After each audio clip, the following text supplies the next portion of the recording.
Topic है service costing. Service costing में जो लेक्चर में टॉपिक कवर होंगे वो हैं what is service costing, application of service costing versus product costing, method to ascertain service cost per unit और statement of cost of service sector.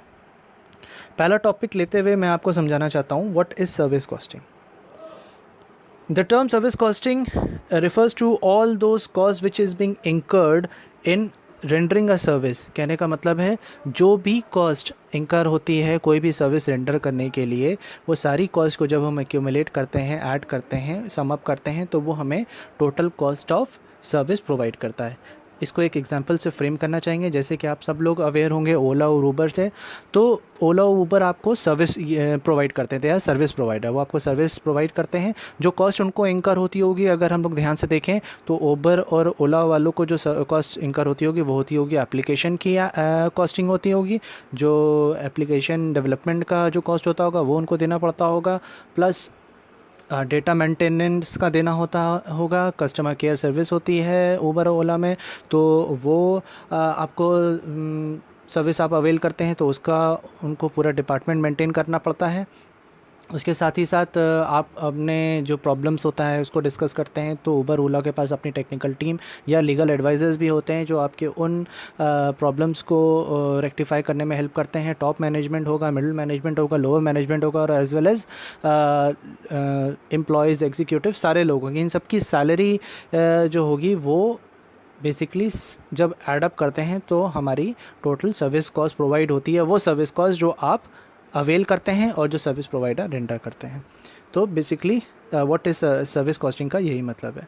ये exactly product costing की तरह है। जैसे हम लोग प्रोडक्ट मैन्युफैक्चर जब करते हैं, हम लोग ईच प्रोडक्ट में क्या क्या कॉस्टिंग आ रही है सबको लाइन से समराइज़ करते हैं। जैसे हमारी डायरेक्ट कॉस्ट है, डायरेक्ट लेबर है, डायरेक्ट मटेरियल है, वो हमारी प्राइम कॉस्ट बनाती है। देन फैक्ट्री कॉस्ट में इलेक्ट्रिसिटी कितनी लग रही है, फैक्ट्री का रेंट कितना है, मशीन कितने की मैंने परचेज़ करी है, उस पर डिप्रिशिएशन कितना चार्ज हो रहा है, हमारी फैक्ट्री कॉस्ट बनती है। देन हमारी ऑफिस कॉस्ट बनती है, ऑफिस में स्टेशनरी की कॉस्ट, ऑफिस सैलरी, ऑफिस के एम्प्लॉयज़ की सैलरी, ऑफिस में इलेक्ट्रिसिटी का बिल एंड सो ऑन, ये ऑफिस कॉस्ट हमारी बनती है।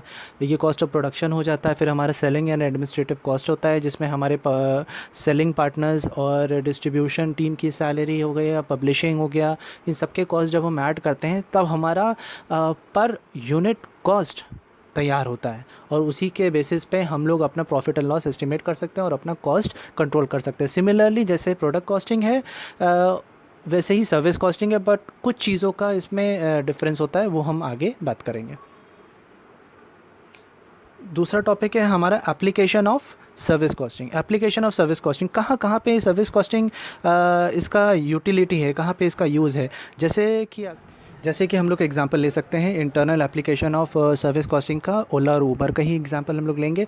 उन्होंने अपनी एक बिल्डिंग मेंटेन करी होगी, उनके यहाँ इलेक्ट्रिसिटी का चार्ज आता होगा, उन्होंने एक कैफेटेरिया मेंटेन करके रखा होगा, और उन्होंने अपने एम्प्लॉयज़ को ऑफिस से घर तक और घर से ऑफिस पहुंचाने के लिए ट्रांसपोर्टेशन सर्विस भी प्रोवाइड करी होगी, अकोमोडेशन भी प्रोवाइड किया होगा उन्होंने अपने स्टीम एम्प्लॉयज़ के लिए, एग्जीक्यूटिव्स के लिए। ये उनकी इंटरनल सर्विस हो गई, जो इंटरनल सर्विस हो गई जिसकी कॉस्ट एक्यूमुलेट होती है। एक्सटर्नल सर्विस के बारे में बात करें तो शायद ये वो सर्विस है जो ऊबर एंड ओला प्रोवाइड करती है ताकि अपना उनका प्रॉफिट मेकिंग हो सके। जैसे कि वो आपको एक एप्लीकेशन प्रोवाइड करती है, एप्लीकेशन में भी आपको डेटा सर्विस प्रोवाइड करती है ताकि आप कन्वीनियंटली अपने जो ड्राइव है उसको आप हायर कर सकें, अपनी कैब को हायर कर सकें और अपने आपको जहाँ पे भी जाना है वो जा सकें। तो इसकी भी जो कॉस्टिंग होती है, application maintenance, application updation, customer data, customer feedback, customer care में आप कॉल करते हैं अगर आपको कोई प्रॉब्लम होती है, ये सारी जितनी सर्विस हैं ये आपकी एक्सटर्नल सर्विस हैं। ये सारी internal and external service sum up होकर आपकी कॉस्टिंग में आता है। अब हम बात करते हैं डिफरेंस बिटवीन सर्विस कॉस्ट और प्रोडक्ट कॉस्ट के बारे में। तो सर्विस इंटेंजिबल होती है, इसका कोई फिजिकल अपीयरेंस नहीं होता, वेयर एज प्रोडक्ट का फिजिकल अपीयरेंस होता है। They are tangible, they can be touch, they can be seen. Use of composite cost unit, हम लोग सर्विस कॉस्ट में कंपोजिट कॉस्ट यूनिट यूज़ करते हैं, जैसे कि पैसेंजर पर किलोमीटर कितने ट्रेवल हुए, पेट्रोल पर किलोमीटर कितना यूटिलिटी हुआ। वेयर एज प्रोडक्ट कॉस्टिंग में हम लोग ईच एंड एवरीथिंग रुपीज़ में कैलकुलेट करते हैं, जितनी भी उसके prime cost, office cost, work cost, cost of production, cost of producing good, selling cost, सारी चीज़ें हम लोग रुपीज़ में कैलकुलेट करते हैं, each and everything. Whereas service cost में हम लोग कंपोजिट कॉस्ट यूनिट्स, एक साथ 2 यूनिट कंप्यूट करके हम लोग पहले फॉर्मूले में प्लेस करते हैं, उसको कंप्यूटेशन करते हैं, उसके बेसिस पे हम लोग कॉस्ट फाइंड करते हैं। अब एक एग्जांपल इसका और हम बता सकते हैं आपको, जैसे कि प्रोडक्ट कॉस्टिंग में आप कह सकते हैं कि अमाउंट इंकर in producing 1 lakh unit of fans. तो हम लोग सिंपली उसकी जो भी कॉस्टिंग होगी उसको इवेलुएट कर लेंगे और हमारा आंसर आ जाएगा। बट हम लोग जब सर्विस के बारे में बात करेंगे, अगर हम ट्रांसपोर्टेशन सर्विस के बारे में बात करें, तो हम लोग अपनी कॉस्ट जो निकालेंगे वो निकालेंगे पैसेंजर पर किलोमीटर के हिसाब से। अब यहाँ पे अगर हम बात करें तो प्रोडक्ट कॉस्टिंग में हम लोग एम्प्लॉय को बहुत ज़्यादा एम्फेसाइज नहीं करते हैं, एम्प्लॉय कॉस्टिंग जो है बहुत ज़्यादा एम्फेसाइज नहीं करते हैं। वेयर एज सर्विस कॉस्टिंग में हम लोग एम्प्लॉय को बहुत ज़्यादा एम्फेसाइज करते हैं, बिकॉज सर्विस कौन प्रोवाइड करेगा? सर्विस प्रोवाइड करने के लिए एम्प्लॉय होगा, सर्विस पार्टनर होगा। जैसे उबर एंड ओला जो सर्विस है उनको कौन प्रोवाइड करता है? कार में ड्राइवर होता है, कभी कभी ओला उबर अपना ही ड्राइवर प्रोवाइड करता है, या उस सर्विस को मेंटेन करने के लिए जो लोग यूज़ होते हैं वो ह्यूमन बींग्स ही होते हैं। तो बेसिकली एम्प्लॉय लेबर कॉस्ट का बहुत बड़ा रोल है सर्विस कॉस्टिंग में। दूसरा है इनडायरेक्ट कॉस्ट, जैसे एडमिनिस्ट्रेटिव ओवरहेड हमारे प्रोडक्ट कॉस्टिंग में इतना इम्पॉर्टेंट नहीं होता है। हम लोग कोशिश करते हैं एडमिनिस्ट्रेटिव ओवरहेड जितना कम से कम हो पाए, बिकॉज अगर हम लोग प्रोडक्ट मैन्युफैक्चर कर रहे हैं, फॉर एग्जांपल पोटैटो चिप्स वगैरह कुछ अगर मैन्युफैक्चर कर रहे हैं, तो हम कोशिश ये करते हैं कि हमारा एक बार इन्वेस्टमेंट हो जाता है एडमिनिस्ट्रेशन कॉस्टिंग का, और उसके बाद वो बहुत ज़्यादा उसमें कॉस्टिंग नहीं आती है। वेरस जितने भी वेरिएबल ओवरहेड होते हैं उसमें चेंजेस आते रहते हैं, कि अगर हमने कोई पोटैटो चिप्स के मैन्युफैक्चरिंग कर रहे हैं तो उसका फ्लेवर चेंज होगा, उसका टेक्सचर चेंज होगा, उसका साइज़ चेंज होगा, कुछ नई प्रोडक्ट लाइन लाएंगे, लेकिन एडमिनिस्ट्रेटिव कॉस्ट पे कोई ज़्यादा इफेक्ट नहीं पड़ता है। Whereas service costing, main service costing का जो कॉस्टिंग आ रहा है वो एडमिनिस्ट्रेटिव ओवरहेड से ही आ रहा है। ओला उबर आपको जो सर्विस प्रोवाइड कर रहा है उसका एक सेंटर है, उसका एक हेड क्वार्टर होगा। जैसे फेसबुक आपको सर्विस प्रोवाइड कर रहा है लोगों से बात करने का, लोगों से कम्युनिकेट करने का, एक जगह पे बैठ के, उसका भी अपना हेड क्वार्टर है जहाँ से वो सारी चीज़ें मेंटेन करता है। इसका मतलब है सर्विस नहीं प्रोवाइड हो सकती है विदाउट प्रॉपर एडमिनिस्ट्रेटिव सेक्शन। इसीलिए एडमिनिस्ट्रेटिव ओवरहेड का बहुत ज़्यादा यूटिलिटी होता है सर्विस कॉस्टिंग में, वेयर एज प्रोडक्ट कॉस्टिंग में इसका इतना ज़्यादा यूटिलिटी नहीं होता है। अब यहाँ पे हमारे पास कुछ कॉस्ट यूनिट है जिसके बारे में हम डिस्कस करना चाहते हैं। ट्रांसपोर्टेशन में देखिए कॉस्ट यूनिट क्या लिखी है? Passenger kilometre. जैसे कि हमने पहले भी पढ़ा, इसमें कॉम्पोजिट कॉस्ट यूनिट्स का यूज़ होता है, एक साथ 2 यूनिट्स का यूज़ होता है। दूसरा देखिए क्या लिखा है? Electricity supply service. इसमें देखिए क्या है? किलोवाट पर आवर, 2 यूनिट्स का एक साथ यूज़ है। हॉस्पिटल में क्या होगा? हॉस्पिटल में बेसिकली पेशेंट होंगे, पर डे के लिए एडमिट होंगे, वो रूम ऑक्यूपाई करेंगे, वो बेड ऑक्यूपाई करेंगे, और उन पे जो ऑपरेशंस होंगे, ऑपरेशंस इन द सेंस जो भी उनका मेडिकल ट्रीटमेंट होगा उसकी कॉस्टिंग होगी। जो बेसिकली उनके दवा है या उनके ऊपर इक्विपमेंट्स यूज़ हो रहा है, वो सारी चीज़ों का कॉस्टिंग होगा। होटल में बात करेंगे तो उनका गेस्ट रूम ले रहे हैं आप, कितने दिनों के लिए गेस्ट रूम ले रहे हैं, कौन कौन सी फैसिलिटी ले रहे हैं, उसके बेसिस पे आपकी कॉस्टिंग डिफाइन होगी। सिनेमा के बारे में बात करेंगे तो पर टिकट डिफाइन होगी। अगर आपने स्टैंडर्ड टिकट्स लिए हैं तो उस पर कॉस्टिंग अलग होगी। आपने अगर डीलक्स टिकट्स लिए हैं जिस पे आपको मील भी फ्री है तो उसकी कॉस्टिंग अलग होगी। तो बेसिकली आप देख सकते हैं कि हर जगह जितनी भी यूनिट्स हैं, यूनिट ऑफ कॉस्ट हैं, उसमें कॉम्पोजिट कॉस्ट यूनिट्स हैं, एक साथ 2 यूनिट्स हैं, और ये आपके कुछ सर्विस इंडस्ट्रीज़ हैं जो मैंने आपको मेंशन कर रखे हैं। सर्विस कॉस्ट फाइंड करने के लिए सबसे पहला मेथड है, हमें असर्टेन करना पड़ता है कि सर्विस कॉस्ट पर यूनिट कितना लग रहा है या कितना कॉस्टिंग आ रही है। हम लोग उसके लिए यूनिट कंपोजिट कॉस्ट यूनिट देखते हैं। कंपोजिट कॉस्ट यूनिट मैंने आपको पहले ही बताया, सर्विस कॉस्टिंग में हम लोग एक साथ 2 यूनिट को लेके एवेल्यूएशन करते हैं। तो उसके लिए 2 मेथड हैं यहाँ पे देखिए, वेटेड एवरेज और एब्सोल्यूट बेसिस, और सिंपल एवरेज और commercial basis. Weighted average method को हमने नेक्स्ट स्लाइड में समझाया है, देखिए इसको ध्यान से। वेटेड एवरेज और एब्सोल्यूट बेसिस का मतलब होता है product of qualitative as well as quantitative factor. हमने एक ट्रांसपोर्टेशन सर्विस के यूटिलिटी से आपको इस फॉर्मूले को समझाया है। Sum of weight carry to a distance, कुछ वेट उसने कुछ डिस्टेंस तक कैरी किया, देन उसके बाद फिर उसने सेकंड वेट उठाया और दूसरे डिस्टेंस तक किया, एंड सो ऑन। इन सबको हम लोग मल्टीप्लाई कर लेते हैं, देन ऐड कर लेते हैं, और इससे हमारा वेटेड एवरेज और या एब्सोल्यूट बेसिस पे हमारा सर्विस कॉस्ट पर यूनिट आ जाता है। उसके बाद देखिए हमने आपको एक क्वेश्चन की हेल्प से इसको समझाने की कोशिश करी है। A lorry start with a load of 20 metric of goods from station A, station A से वो 20 मेट्रिक गुड्स लेके निकला है. It unloaded 8 metric ton in station B. उसने जो है 8 मेट्रिक टन अनलोड कर दिया स्टेशन बी. इसका मतलब है ए टू बी उसके पास 20 मेट्रिक टन था, उसके बाद उसने अनलोड कर दिया. अनलोड का मतलब है कि उसने लोड थोड़ा हटा दिया, 8 मेट्रिक टन हटा दिया, तो उसके बाद बचा 12 मेट्रिक टन. अब जो बैलेंस है वो स्टेशन सी तक लेके गया. इसका मतलब है from station B till station C उसके पास 12 मेट्रिक टन का लोड था. Then on return trip it reaches station A with a load of 16 metric ton. फिर स्टेशन ए सी से ए तक उसके पास 16 मेट्रिक टन लोड था. तो हमें तीनों लोड के बारे में पता चल गया. स्टेशन ए से स्टेशन बी 20, स्टेशन बी से स्टेशन सी 12 और देन स्टेशन सी से स्टेशन ए 16 मेट्रिक टन.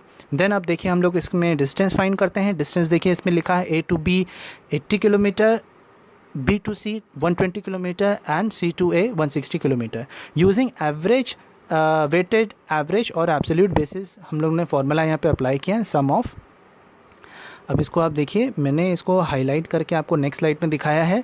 पहले वाला जो वेट है 20 मेट्रिक टन, उसको हमने 80 किलोमीटर से मल्टीप्लाई किया है, ये मैंने रेड में मेंशन कर दिया है. दूसरा वेट देखिए 8 मेट्रिक टन उसने अनलोड किया है. अनलोड का मतलब है उसके बाद 20 मेट्रिक टन था, उसमें से 8 उसने हटा दिया, तो उसके बाद 12 मेट्रिक टन का लोड बचा. तो यहाँ पे 8 की जगह हम लोग 12 यूज़ करेंगे बिकॉज 8 उसने अनलोड किया है. फिर से ध्यान दीजिए, 8 उसने अनलोड किया है, 20 था उसके पास, तो 12 बचा. तो 12 हम ऑरेंज वाले वेट कैरेट में लेंगे, और ऑरेंज वाला आप अगर डिस्टेंस देखेंगे तो 120 किलोमीटर है जो कि बी से सी था. अब हम सी से ए के लिए देखेंगे तो उसके बाद लास्ट लोड देखिए ग्रीन से मैंने मेंशन कर रखा है 16 मेट्रिक टन, और डिस्टेंस मेंशन कर रखा है 160 डिस्टेंस सी से ए. इसको मैंने सबको मल्टीप्लाई कर दिया, वेट डिस्टेंस रिस्पेक्टिव डिस्टेंस, उसका जो भी आंसर आया उसको सम अप कर दिया, और 5600 metric ton kilometre, 5600 metric ton kilometre हमारा वेटेड एवरेज या एब्सोल्यूट बेसिस पे आ गया. अब यहाँ पे दूसरा मेथड था हमारे पास सिंपल एवरेज. सिंपल एवरेज में हम लोग क्या करते हैं, टोटल क्वांटिटेटिव फैक्टर्स को लेके उनका एवरेज निकाल लेते हैं. जैसे कि हमने पहले सॉल्व किया, हमने ट्रांसपोर्टेशन सर्विस को लिया था, उसी के यूटिलिटी से हमने एक फार्मूला फ्रेम किया आपको दिखाने के लिए. सारे डिस्टेंस को ऐड कर लीजिए एक जगह, और उसको सारे वेट से ऐड करके मल्टीप्लाई कर दीजिए, और divided by total number of trips. कितने डिस्टेंस उसने कवर करे, 3 डिस्टेंस कवर करे तो डिवाइड बाय 3 होगा. जैसे हम लोग नॉर्मल एवरेज निकालते थे, sum of quantity divided by number of quantity, बस हमें वही यूज़ करना है और उसको सॉल्व करना है. अब नेक्स्ट हमने क्वेश्चन की हेल्प से आपको ये सिंपल एवरेज या कमर्शियल बेसिस पे एवरेज निकालने का आपको हेल्प किया है. इसमें देखिए सेम क्वेश्चन मैंने यूज़ किया है, सिर्फ फार्मूले में थोड़ा सा चेंज है. इसमें डिस्टेंस वन जो आपको दिख रहा है वो देखिए 80 किलोमीटर है, डिस्टेंस 2 जो है वो 120 है, डिस्टेंस 3 या डिस्टेंस n जो भी होगा आपका 160 किलोमीटर है. देन उसके बाद ग्रीन से देखिए वेट 1 मैंने 20 लिख रखा है, वेट 2 की जगह हमने 12 लिख रखा है बिकॉज 8 फिर से मैं याद दिला दूँ 8 आपने अनलोड किया है, आप 8 कैरी नहीं कर रहे हो, 20 में से 8 जाएगा तो 12 भी बचेगा.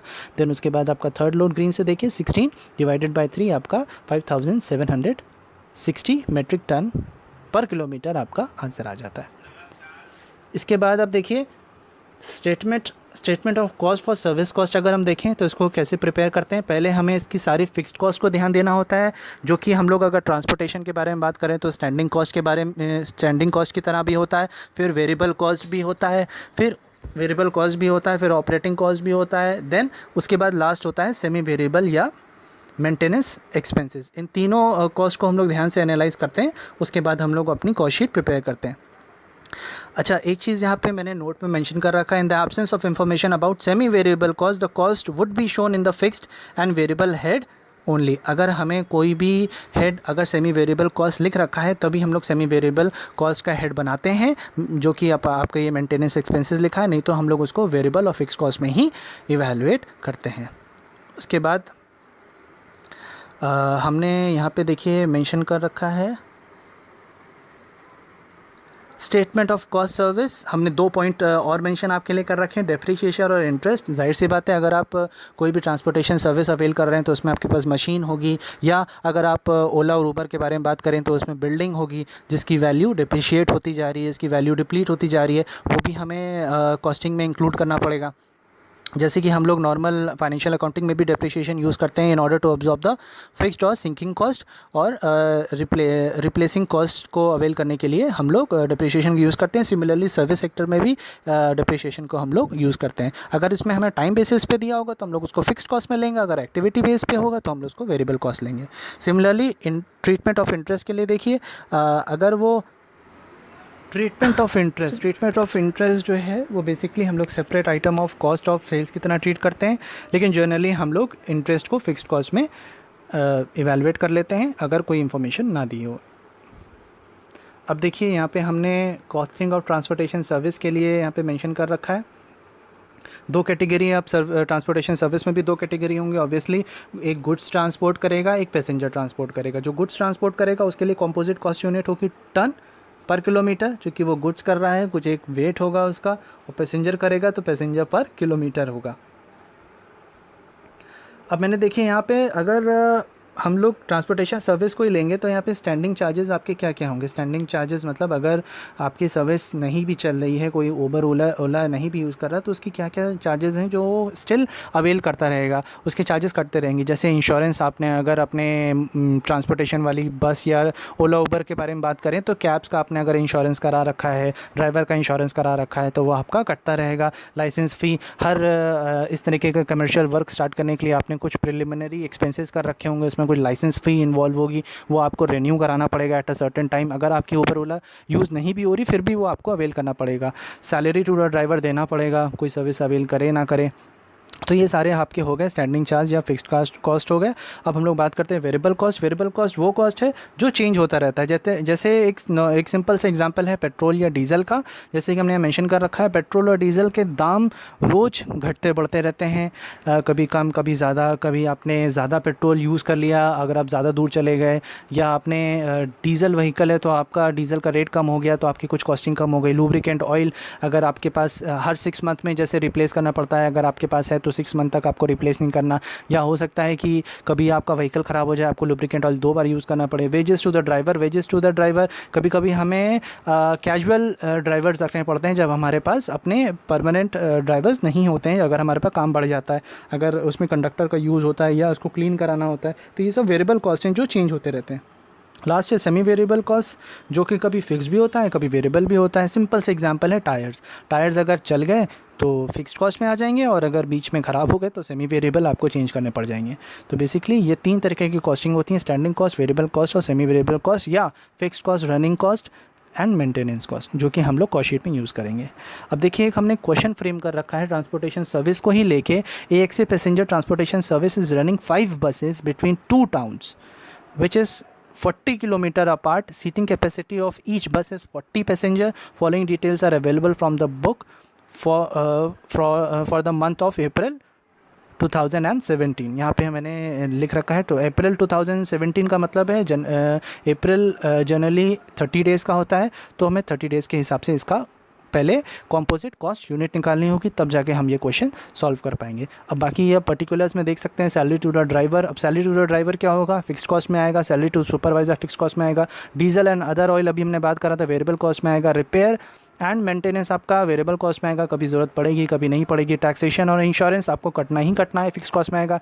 डिप्रिशिएशन आपकी मशीन में अवेल होना ही होना है तो ये फिक्स्ड कॉस्ट में आएगा, और इंटरेस्ट आपका फिक्स्ड कॉस्ट में आएगा। लास्ट देखिए, actual passenger carried were 75% of the seating capacity. All the 4 buses are now on all day of the month, मतलब 30 दिन के लिए यूज़ हो रहा है, और 1 राउंड ट्रिप मार रहा है, मतलब एक दिन में 2 ट्रिप हो रहा है, A to B और B to A।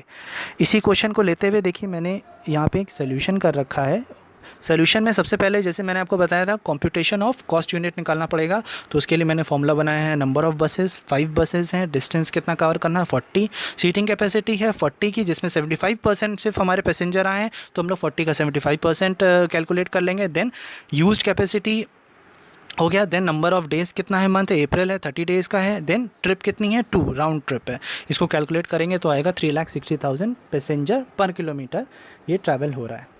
अब देखिए मैंने रेड से हाईलाइट करके रखा है आपको समझाने के लिए। कंपोजिट कॉस्ट यूनिट निकालने के लिए जितनी भी चीज़ें रेड में हैं ये सारी चीज़ें हम लोगों ने यूज़ करी है कंपोजिट कॉस्ट यूनिट या पैसेंजर किलोमीटर निकालने के लिए।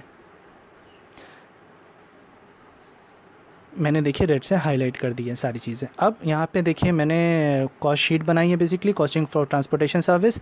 वेजेस और वेजेस टू द ड्राइवर हमारी कौन सी स्टैंडिंग कॉस्ट में आ गई, सैलरी टू द सुपरवाइज़र हमारी आ गई फिक्स्ड कॉस्ट में आ गई। यहाँ पे स्टैंडिंग कॉस्ट में टैक्सेशन इंश्योरेंस देना ही देना है, डिप्रिशिएशन देना ही देना है, हमारी मशीन चले ना चले इंटरेस्ट हमें देना ही देना है, हमारी ओला उबर की कैब्स चले ना चले। तो ये टोटल स्टैंडिंग कॉस्ट आ गया 96,000।